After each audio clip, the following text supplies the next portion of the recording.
nhiều lắm. Phù du, sống một ngày, đời mình cũng vậy. Có ai hay, diễm mộng để qua thành triệu phú, thức giấc bật cười, vẫn trắng tay. Hãy dừng lại một phút để nghĩ về những điều bạn đã làm được và chưa làm được. Hãy dừng lại một phút để nói chuyện với những người bạn cũ. Những giây phút trò chuyện ngắn ngủi ấy có thể làm ấm lại trái tim của chính bạn. Hãy dừng lại một phút để quan sát lũ trẻ nô đùa. Chúng thật hồn nhiên biết bao. Hãy dừng lại một phút để cảm nhận sự đổi thay của cuộc sống xung quanh. Hãy dừng lại một phút để nhớ về những người bạn yêu thương và ý thức rằng họ quan trọng với bạn như thế nào. Nhiều người trong chúng ta chỉ nhận ra giá trị của những người thân yêu khi họ đã đi xa mãi mãi.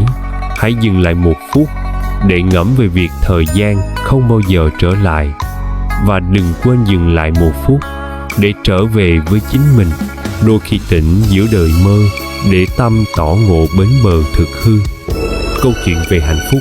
Trước đây, có một ông nhà giàu, gia tài bạc triệu. Nhưng mỗi ngày, những chuyện phiền não của ông cũng nhiều như số tài sản của mình. Ngay bên cạnh nhà ông là một cặp vợ chồng bán đậu phụ. Người ta thường nói rằng, ba nghề cực nhọc nhất đời là nghề thợ rèn, chèo thuyền và làm đậu phụ. Quý vậy mà, hai vợ chồng nghèo ấy lại sống vô cùng vui vẻ. Họ làm việc không ngừng nghỉ, nhưng tiếng cười nói, tiếng ca hát của họ vang lên suốt ngày, khiến cả khu phố đều cảm thấy ấm áp. Một hôm, bà vợ ông nhà giàu hỏi chồng, chúng ta có nhiều tiền như vậy, nhưng sao không vui vẻ như đôi vợ chồng bán đậu phụ nhà bên? Ông nhà giàu nheo mắt, đáp, ta sẽ làm cho họ từ ngày mai, dù có muốn cười cũng không cười nổi. Sự đổi thay đến từ một thỏi vàng. Đêm hôm ấy, ông lặng lẽ ném một thỏi vàng ròng vào sân nhà đôi vợ chồng nghèo. Sáng hôm sau, căn nhà bỗng trở nên ai am lặng lạ thường. Không còn tiếng cười nói, không còn tiếng hát vui vẻ như mọi ngày. Họ đang bận tính toán với thỏi vàng từ trên trời rơi xuống. Hai vợ chồng bối rối, lo lắng. Người chồng nghĩ, giờ mình đã phát tài rồi, việc làm đậu phụ khổ cực này chẳng cần làm nữa. Nhưng nếu dùng thỏi vàng này để làm ăn, nhỡ thua lỗ thì sao? Nếu không làm gì, vàng rồi cũng sẽ hết. Liệu có nên cưới một cô vợ trẻ đẹp hơn, xứng với tiền tài mình sắp có? Người vợ thì ngồi một góc, suy nghĩ, nếu biết có ngày phát tài, trước kia mình đã không lấy dạ bán đậu phụ này. Có khi nào đây là cơ hội để mình tìm một người chồng tốt hơn? Và thế là, từ một thỏi vàng, cả hai chìm vào sự bất an, nghi kỵ. Họ không còn cười nói với nhau như trước, không còn những bữa cơm đạm bạc nhưng đầy ắp tiếng cười, không còn sự bình yên giản dị mà họ từng có. Nỗi phiền muộn dần xâm chiếm tâm tư họ. Điều khiến đôi vợ chồng đau khổ hơn cả không phải là thỏi vàng đã rơi xuống, mà là tại sao ông trời không rơi thêm vài thỏi vàng nữa để họ có thể thực hiện mọi suy tính trong đầu. Câu chuyện này nhắc nhở ta rằng cuộc sống vốn không có phiền não, nhưng khi ngọn lửa dục vọng bùng lên, phiền não sẽ lần lượt kéo đến gõ cửa lòng ta. Cuộc sống vốn dĩ không có khổ đau, nhưng một khi ta bắt đầu tính toán hơn thua, lòng tham sẽ trỗi dậy và đau khổ sẽ bủa vây, xiềng xích tâm hồn. Đến cuối cùng, người duy nhất có thể cứu ta ra khỏi khổ đau chẳng ai khác ngoài chính bản thân ta. Đời người chất chứa biết bao gánh nặng, nhưng chúng ta có thể lựa chọn gánh nào cần giữ, gánh nào nên buông. Cách duy nhất để thoát khỏi phiền não chính là thức tỉnh. Cách duy nhất để rũ bỏ bất hạnh chính là buông xả. Thời gian chẳng đợi ai. Làm gì tốt cho nhau, hãy làm ngay. Hãy buông xả lòng tham, nguyện cầu bình an cho muôn phương. Có người đứng giữa đôi bờ, bao lần tự hỏi mình rồi sẽ về đâu. Ngoảnh lại, mái tóc đã bạc, lòng còn ngập ngừng, phiền muộn chưa nguôi. Tay này muốn vịn cửa thiền, tay kia còn níu mộng trần duyên. Giữa phố thị, nhớ rừng hoang vắng, ngồi nơi núi thẳm, vọng phồn hoa. Lắm khi gối đã mỏi, chân đã chuồn, nhưng lòng vẫn chưa mỏi đợi chờ. Vừa ngước mắt trông lên, bầu trời rộng mở, bỗng đâu mây đen che khuất tầm nhìn. Nhưng tình thế thái, như cánh bèo trôi nổi trong bể tử sinh. Biết rõ cuối cùng cũng chỉ là nấm mồ, vậy mà vẫn mãi lững lơ, lạc lối giữa dòng đời. Cây si đứng lặng bên cội bồ đề, mỗi ngày soi bóng xuống dòng sông mê. Vô thường một sớm gọi tên, chỉ còn dư âm của lệ ăn năn. Nếu ngày xưa chẳng dùng dằn, biết đâu đã thoát khỏi nhọc nhằn tử sinh. Trầm luân vì nợ thế tình, tâm hồn mong manh, sống gập ghềnh cuốn trôi. Bận rộn cũng là một dạng hạnh phúc, giúp ta không có thời gian suy nghĩ linh tinh. Bồn bà cũng có niềm vui, vì nhờ đó mà ta trải nghiệm được cuộc sống thực tế. Mệt nhọc cũng là một kiểu hưởng thụ, vì nó giúp ta tận dụng hết khoảng thời gian hữu hạn. Lầm lỡ cũng là một bài học, giúp ta hiểu hơn về đời. Cuộc sống vốn chẳng hề tồi tệ, đúng, sai đều là kinh nghiệm, tốt, xấu cũng chỉ là một phần phong cảnh. Nếu ta mang, thì hạnh phúc sẽ luôn có mặt. Dù sao đi nữa, cuộc đời vẫn trôi. Lo lắng chuyện xa xôi để làm gì? Hãy giữ lấy bình an trong hiện tại. Học cách nhẹ nhàng đón nhận mọi điều. Khi biết lau khô nước mắt, lòng sẽ nhẹ hơn. Ai trong đời cũng từng bị phán xét, chê bai, nhưng thay vì oán giận, hãy học cách mỉm cười, chấp nhận rằng mình không hoàn hảo. Đó chính là sự hoàn hảo lớn nhất.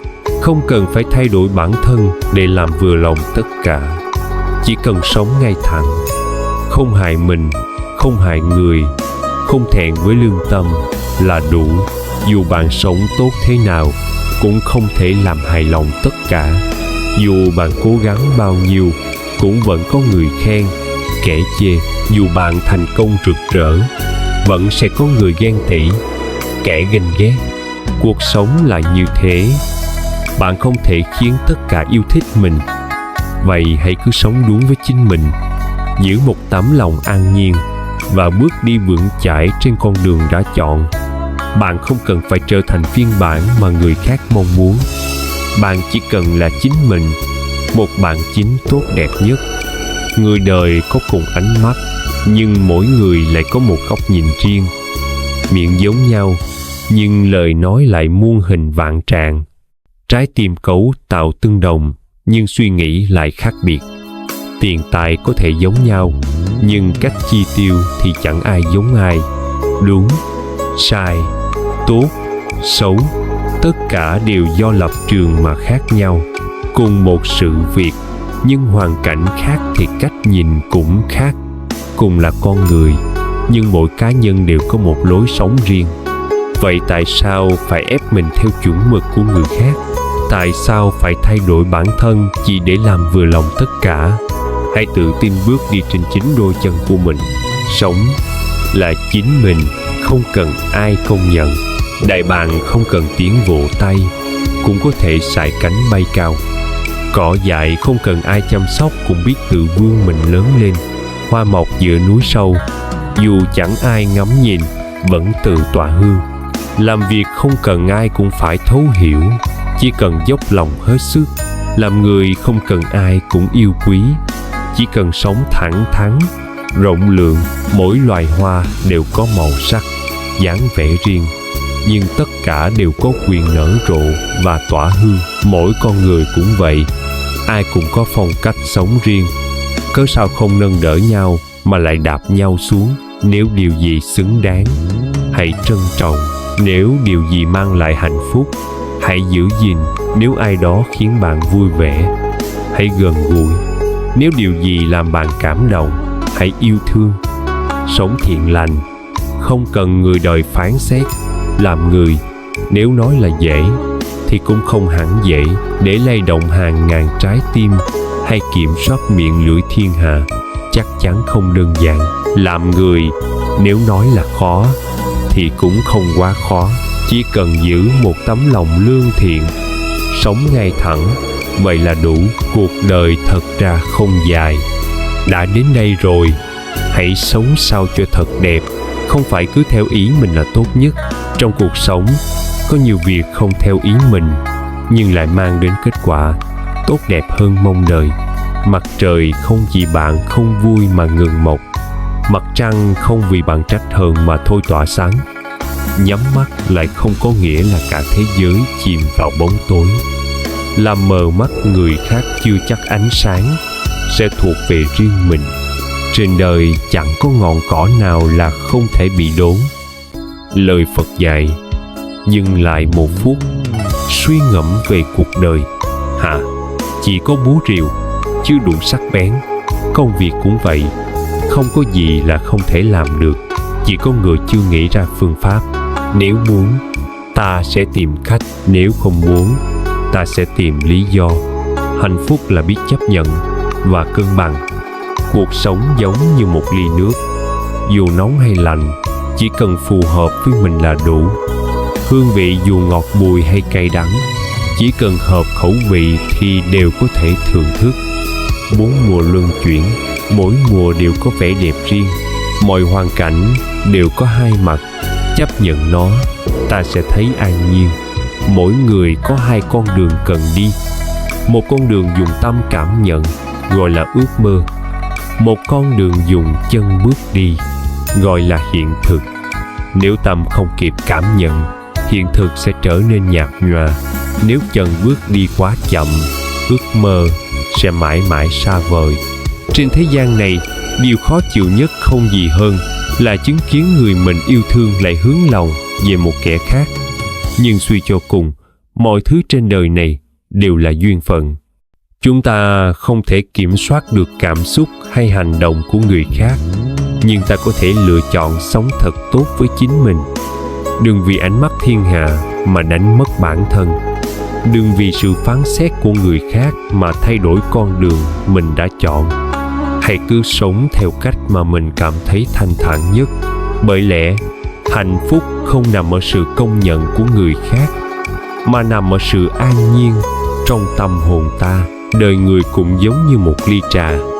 Khi mới nhấp môi, ta cảm thấy đắng chát, nhưng đó chưa phải là tất cả. Khi đã quen với vị đắng, ta mới cảm nhận được hương thơm dịu nhẹ và hậu vị ngọt ngào.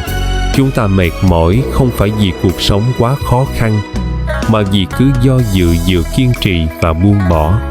Nhiều khi, dù đã hiểu rõ mọi chuyện, nhưng lòng vẫn không muốn chấp nhận sự thật. Người đến với ta là do duyên, nhưng ở lại hay rời đi là do sự lựa chọn của mỗi người. Không giải thích mới nhẹ nhàng, không cố chấp mới khai thông, không hoàn mỹ mới là cuộc đời. Đừng đổ lỗi cho ai, đừng cười nhạo ai, cũng không cần ngưỡng mộ ai. Mặt trời chiếu sáng, ta tận hưởng hơi ấm. Mưa gió kéo đến, ta tìm nơi trú ẩn. Cuộc sống là vậy, hãy vững vàng bước đi trên con đường của chính mình. Khi đã lựa chọn, đừng hối tiếc, đừng quay đầu. Tha thứ không có nghĩa là tiếp tục tin tưởng. Nếu có ai đó cố tình làm tổn thương bạn, hãy tha thứ cho họ, nhưng đừng đặt niềm tin lần nữa. Tha thứ cho người là để lòng mình được nhẹ nhõm, nhưng tiếp tục tin tưởng mù quáng chỉ là trao cho họ thêm cơ hội làm đau bạn lần nữa.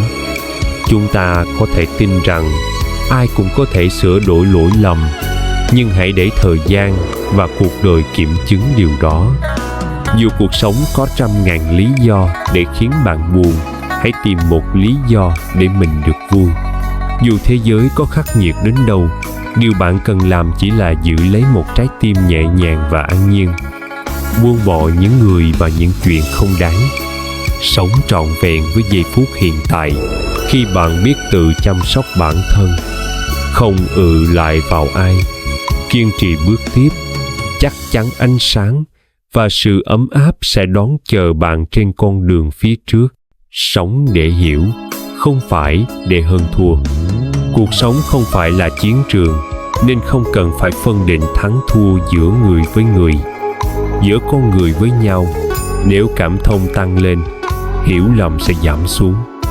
Giữa công việc và cuộc sống, nếu nhường nhịn nhiều hơn, đấu tranh sẽ bớt đi. Có những việc cần phải nhẫn, có những người cần phải nhường. Tranh giành cao thấp không quan trọng, không cần phải cầu xin sự thấu hiểu từ ai cả. Mỗi người đều có quan điểm và cá tính riêng. Đừng quá xem trọng bản thân mà tự giam mình trong lo lắng và áp lực. Nếu bỏ bớt cái tôi, đặt mình vào vị trí người khác, bạn sẽ thấy cuộc đời dễ thương hơn rất nhiều. Càng mở lòng, niềm vui càng lớn, càng bao dung, cuộc sống càng bình an. Làm chủ đời mình, đừng để lời người làm chủ bạn. Đừng bàn luận chuyện sau lưng người khác. Cũng không cần quá bận tâm đến những lời đồn thổi về mình. Người vô dụng thì không ai nói đến. Người càng xuất sắc lại càng bị bàn tán. Nhận lỗi là sự thành thật, bỏ qua là phong độ. Nếu bạn thành thật mà không nhận được sự rộng lượng từ đối phương, chứng tỏ họ có tầm nhìn hạn hẹp. Chúng ta không thể kiểm soát miệng lưỡi thế gian, nhưng ta có thể giữ một tấm lòng nhẹ nhàng, rồi cứ thế mà bước qua những rắc rối của cuộc đời. Sống tỉnh táo đôi khi cũng cần một chút ngây ngô. Đời người, một nửa cần tỉnh táo, một nửa cần buông lơi. Có những chuyện không cần phân định quá rõ ràng, bởi vì có những điều càng hiểu rõ càng đau lòng. Có những người càng thấu suốt càng không muốn giữ lại bên đời. Mỗi người đều có một góc khuất trong tâm hồn. Không phải ai cũng hiểu được nỗi đau và khó khăn của bạn. Không phải ai cũng có thể đồng hành với bạn trên mọi hành trình. Có những chuyện phải tự mình trải qua. Có những nỗi đau chỉ có thể tự mình hóa giải. Buông bỏ muộn phiền, để tâm bình an, bớt tranh đấu, để đời nhẹ nhàng hơn. Bạn không cần phải hoàn hảo, chỉ cần bạn sống đúng với chính mình, vậy là đủ. Chúng tôi xin gửi lời tri ân sâu sắc đến quý vị đã dành thời gian quý báu để theo dõi và ủng hộ kênh Tâm An Phật Ngôn. Sự quan tâm và đồng hành của quý vị chính là nguồn động viên to lớn, giúp chúng tôi không ngừng nỗ lực mang đến những bài giảng Phật Pháp đầy ý nghĩa, góp phần nâng cao đời sống theo lời dạy của Phật. Để không bỏ lỡ những video mới nhất, xin quý vị vui lòng đăng ký kênh và nhấn chuông thông báo. Điều này sẽ giúp quý vị dễ dàng cập nhật những nội dung hữu ích về giáo lý nhà Phật, những bài học sâu sắc về cuộc sống, giúp tâm an, trí sáng và lòng từ bi ngày càng rộng mở. Chúng tôi rất mong tiếp tục nhận được sự yêu thương và đồng hành của quý vị trong những video tiếp theo. Một lần nữa, xin chân thành cảm ơn và kính chúc quý vị luôn an vui, bình an và vạn sự như ý.